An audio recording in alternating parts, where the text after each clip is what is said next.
მოგესალმებით, მეგობრებო, მოდით ნახოთ, რას გვიჩვენებს დღეს ტარო.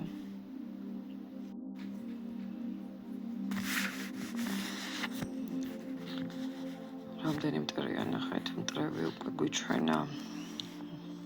კრიზისებში ხართ სავარაუდოდ, მაგრამ ყველაფრის მიუხედავად, რა სირთულეებშიც ხართ, რა ტრანსფორმაციებშიც, სადაც აღმოჩნდით, მაინც ვიტყოდი, რომ ყარად დგახართ ფეხზე.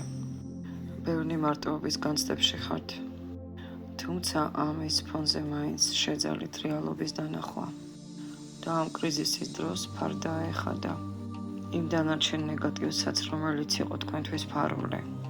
ხალხი იყო თქვენს ცხოვრებაში, კატეგორია, რომელიც დიდ ყალბ-როლებში მონაწილეობდნენ შენს ცხოვრებაში, კეთილსურელების ვარიანტში. ამ პერიოდში თქვენ დაინახეთ საკუთარი შეცდომები და გაანალიზეთ სხვისიც. უკეთ შეისწავლე სხვებიც.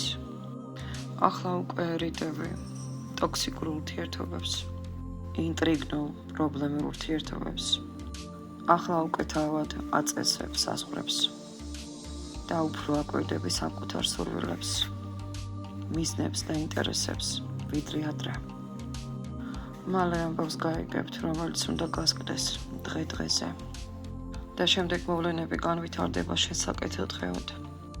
ამ ახალი ამბის შემდეგ ხმაური იქნება აჟიოტაჟი.